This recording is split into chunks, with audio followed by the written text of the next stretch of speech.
since the last game, the situation improved a lot. I mean, we have the most of the squad, most of the players going to be available for a game. All right, there's only at the moment Ginger Collins, James, who is out. He's got still that ankle that he done against West Brom. But it is a matter of days, and he should train with us Monday or Tuesday. Then we are still waiting. Chicharito is coming back today. He's going to train. He wasn't with us for a couple of weeks because of Mexico games and all that. So he's coming back tomorrow in training and all that. Apart from that, on a paper, we're going to have the most of the squad, all of the squad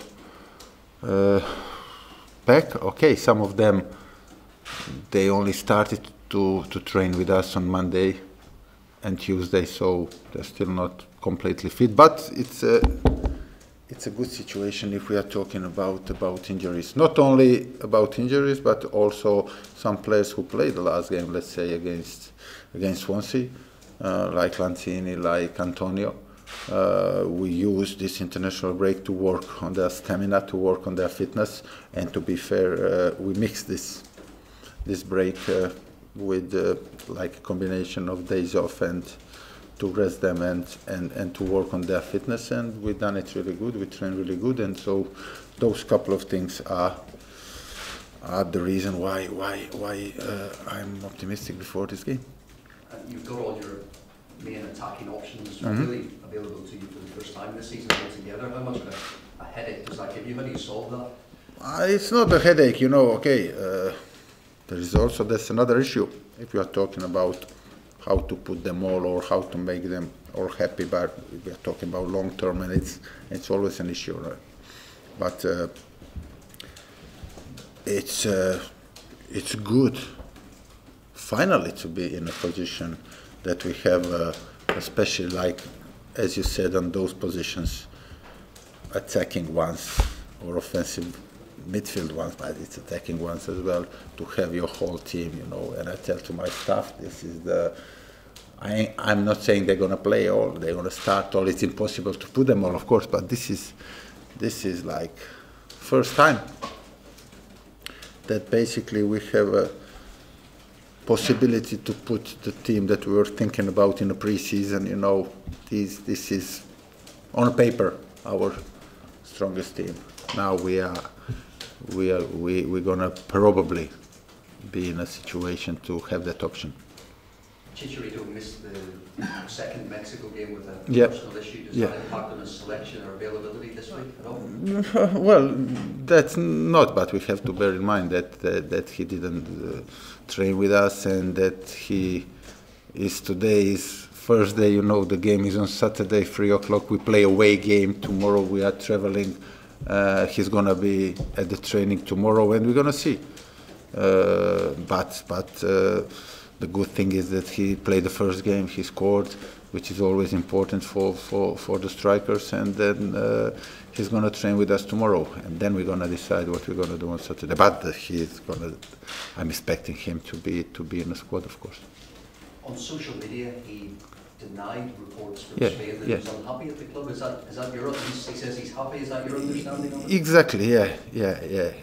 He said it's completely out of, like, no worries, not truth at all. There's not 1% of the truth at all in that, and that's what we expected. That's what I expected, and so it's all like somebody made it up, right? Burnley are currently on their best ever unbeaten run in the Premier League. What do you feel that they are doing well this season? You know, last year they are doing extremely well, home and away. Last year they were a little bit too cautious with the reason, you know, because they were promoted and then they were relegated like year after. So last year, and it wasn't ages ago, you know, and last year they were a bit cautious, as I said, and they were playing more on reaction than action, you know what I mean. Now they changed it.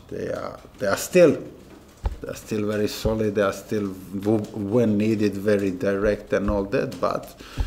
But you can see them play. You can see them being more brave with the ball, on the ball. Also, they kept the core of the team, but they added some new players. They have, I don't know if you compare their team from first game of the last season with this, it would be 5 or whatever new players, you know, which is a lot. And they're on a good run. They have the confidence, and they deserve to be where they are. Slaven, it is a World Cup year. Do you think Sorry? It's a World Cup year? Yeah, Do you think it is. Andy Carroll can make an impact and maybe come into the England squad if he has a good season? Is there a lot of motivation? That's always the motivation for all the players, you know. It's not only Andy in our team. We have all English players, you know. They can hope, dream, or plan. If I have a good season, I have a good chance. Is it Andy? Is it Cresswell? Is it Noble? Is it Michael Antonio? Is it Joe Hart? Did I forget anyone? No.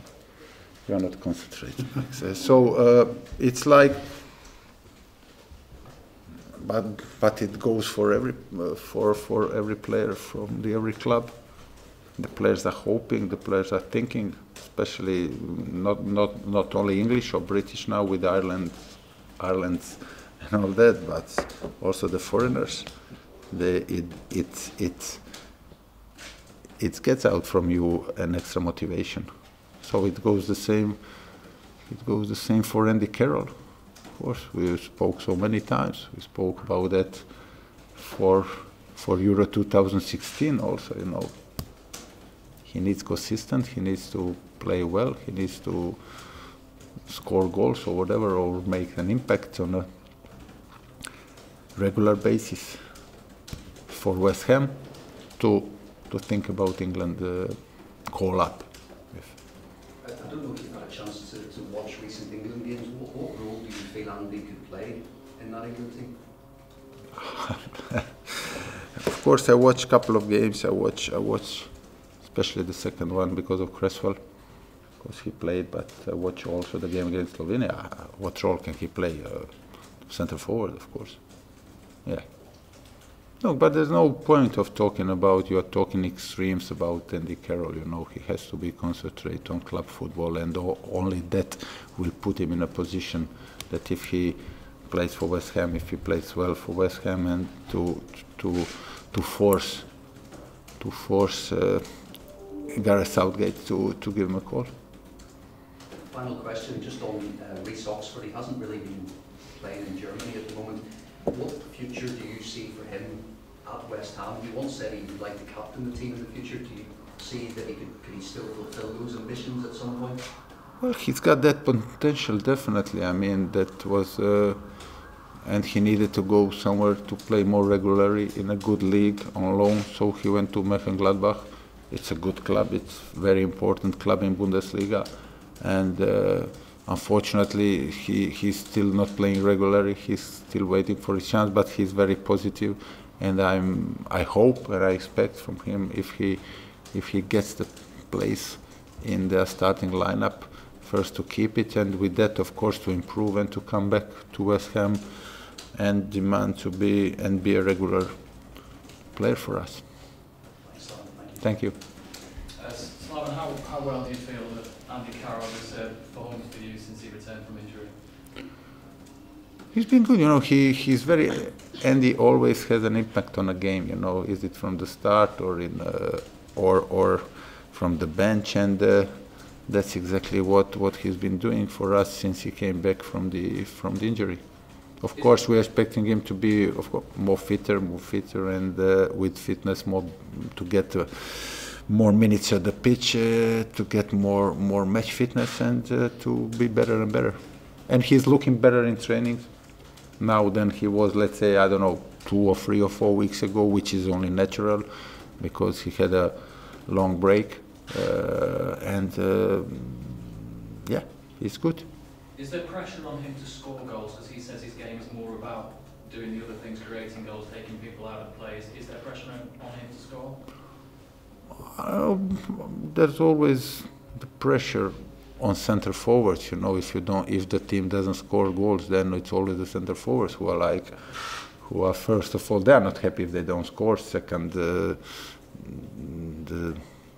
you are expecting from your strikers to score goals. But as I said 2 years ago and last year, you have center forwards who are basically who are depending on their goals to prove that they are worthy for the team, you know.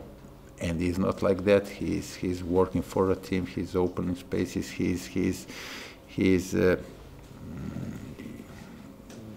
Sometimes 2 or even 3 players are around him. They are trying to stop him, which opens the gaps and the spaces for some other players that can use. Not to mention his flicks or layoffs with his head or foot. And so for him to make an impact on a game and to be very important, not to mention crucial for our game, he doesn't have to score goals. He says that all the players are 100% behind you as a manager. Just what does that support mean to you? Well, it means to me, I told you, not maybe you, but I told the other guys that I feel that mostly, and this is the place that is giving me answers for that, you know what I mean? All the players are going to be always very motivated when they are on a match day, you know. It's on telly, it's like the people are watching them, it's 60, 50, 40 or 70,000 people, but this, the training grounds, you know, where you work day in, day out, every day, you have your frustrations, you have your good days, you have your bad days, and what gives me not hope but encouragement and the proof that we are working hard is that we never lost it, you know, not in the bad times last season or this season. We are always training hard and we always have a good atmosphere in a group. Just on Burnley, finally, has what they've achieved this season so far surprised you, or is it down to Sean Dyche being as good a manager as he is? Well, he's definitely a good manager, and he was a good manager before as well. Did it surprise me? Yeah, he did. Of course he did. Like, especially their away form, you know, because last year I think they waited till, I don't know when, March or whatever, to beat Palace away and to get first away win. Like now, if you don't mention it's them, if you ask which team has beat, I don't know, Chelsea, Everton and drew against Spurs and Liverpool, you would say probably, I don't know, Man United or Man City, you know, you wouldn't say Burnley, you wouldn't say West Ham. So it's a big achievement, and it did surprise me. But it wasn't lucky, you know, they deserved. So as I was talking before, they have now experience of the Premier League.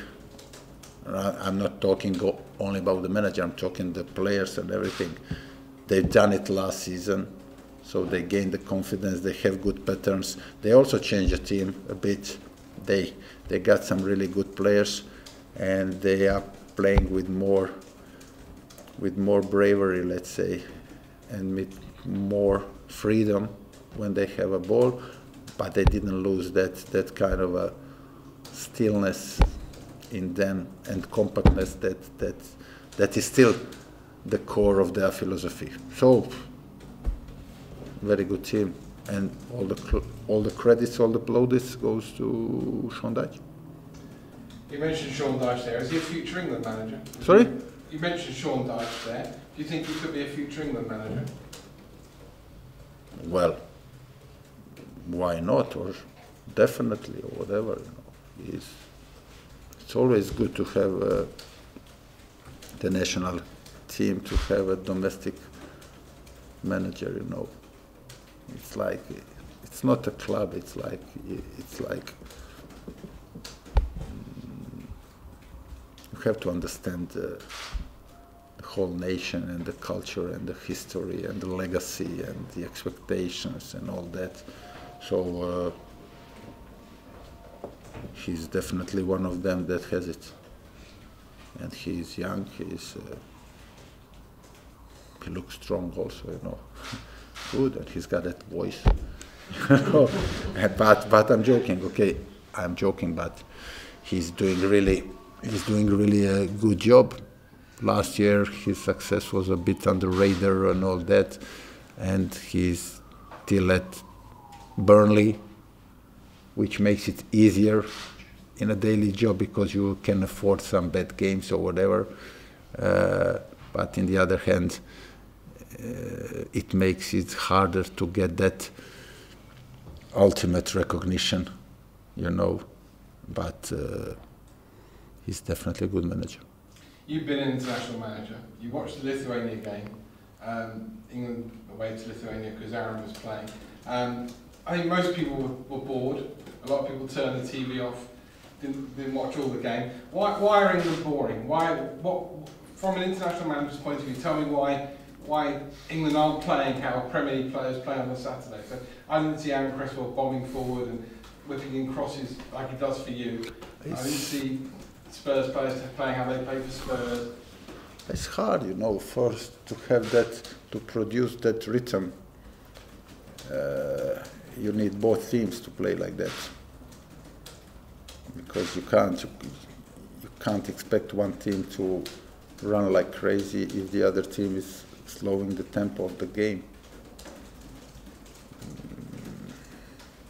So that is, but that's been for years now, you know.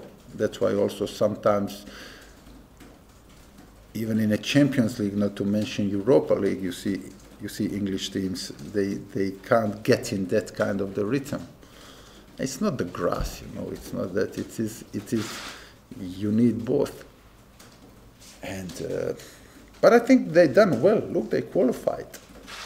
And I know that the English press or fans or whatever, they're talking, yeah, qualifications are like friendly games and all that, blah, blah, blah. Which in one hand, okay. But only to a certain level. Because you see, Portugal needed to win their last game. And they were in a group with Switzerland that I respect a lot, but if England was in a group with Switzerland, you would say anyway, like, is it Slovenia or Switzerland? For you, it's the same. You know, so we're talking about Portugal. Italy, they are going to playoffs. France needed to win their last game. Croatia needed to win to go to playoffs. And we have a really good team. So apart from Germany, Belgium, and basically not even Spain. Spain needed to beat Italy. It was like in September. Nobody like cruised. So you should appreciate that. I was with a manager yesterday who said that ahead of this weekend's game for his club, he would rather bore the pants off people and win than be entertaining and lose. Now, I'm not saying you want West Ham to be entertaining and lose every week, but football managers, football teams are in an entertainment business, aren't they? Your main job is to win, but a byproduct of that is to keep the fans in. It is okay, and okay if but I think that every manager is aiming to have it both, you know. But of course, and there's something between. Okay, it's a game of results. It's a fact. It's 100% like that. If you don't have the result, then nobody's happy. Nobody's happy. But the aim is to get result with a style and all that. But if you're talking about England, I think they're trying to do it that way. They are trying to do it. Last one, somebody mentioned Reece Oxford earlier. He's up for the, among the FIFA awards coming up in 10 days' time, he's up for the best young player with the likes of Mbappe and Dembele. Are you surprised at that, and do you think he should embrace that and think, right, if I'm being spoken about in terms of these players? You know, somebody recognize him, and it's good for him, but only if he treats it in a way like, okay, come on. I've done nothing, and I'm like the people think I have that in myself, and it's a great thing. But if he goes the other way and thinks that he's Mbappe at this very moment, then it's wrong. I know Reece, I know his family, I know his agent and all that, and I know that he's going to get it in the right way. He's got it in himself, only he has to get his place and start playing regularly. Hopefully, because he's there now for Borussia Mönchengladbach, and then to play for the rest of the season. It would be a great thing if he plays in Bundesliga, and then he would have every reason to come back, knock on the door and say, listen, I'm a first 11 player for West Ham. Well, without playing regularly, no nominations can make you a player, of course. And that goes for every young player.